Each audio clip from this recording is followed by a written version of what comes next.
Welcome to TacosandGeeks.com retro look back at Robocop vs Terminator. Justin here, and I will be your host through this quick playthrough here.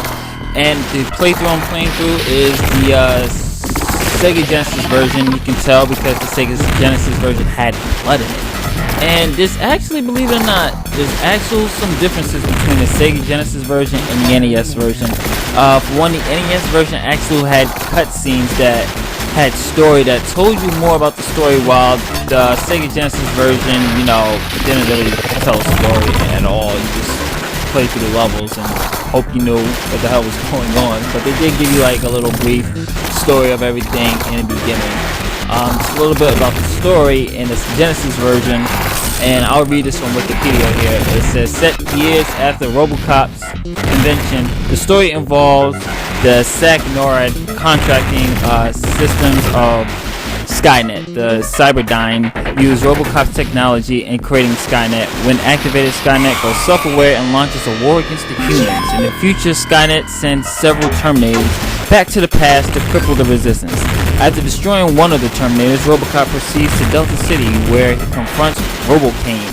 After Robocane was destroyed, Robocop battles his way to the OCP building, where he defeats all the Terminators. While in the NES version, it is in the future, human soldiers of John Connor's resistance, forced against the machines, are fighting a losing war against Skynet and its robot forces.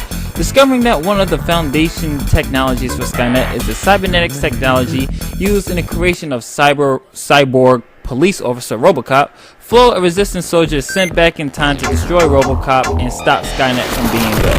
However, Skynet learns of the time travel attempt and sends Terminators to stop Flo. Robocop, I was about to say Robotech, wow.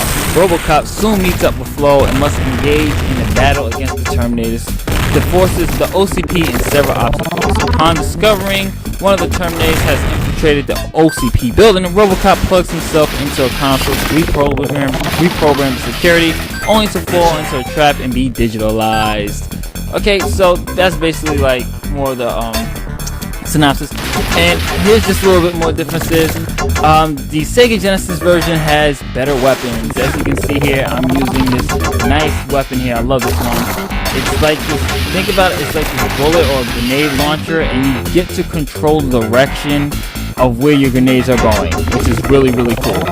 And then you also got the flamethrower, you got the auto handgun, and you have the rocket launchers, which I will be showing you later on because I'm going to show you 3 levels. And it's just like, this one had blood. It was just, to me, more smoother too, graphics wise as well. This is like one of the rare occurrences where the Sega Genesis version was actually better. Because usually back in the days, the NES version, they gave the NES versions more better stuff than the Sega versions. I never knew why. I never know, but it was enjoyable. Let's see what else they have, which was different. Like I said, there's blood in this one. This game was MA13 at the time for the Sega Genesis. The Genesis one is side-scrolling, and the NES had first-person shooter elements to it. Which, would have been nice, but not needed for the Sega Genesis version. Robocop loses a weapon he carries when he loses a life. I mean, this is, it's pretty cool. But like I said, great game. So you guys sit back, relax, and watch the rest of my playthrough. I'm gonna get out of here. And thanks for visiting TacosandGeeks.com. Don't forget to follow us on Facebook and on Twitter.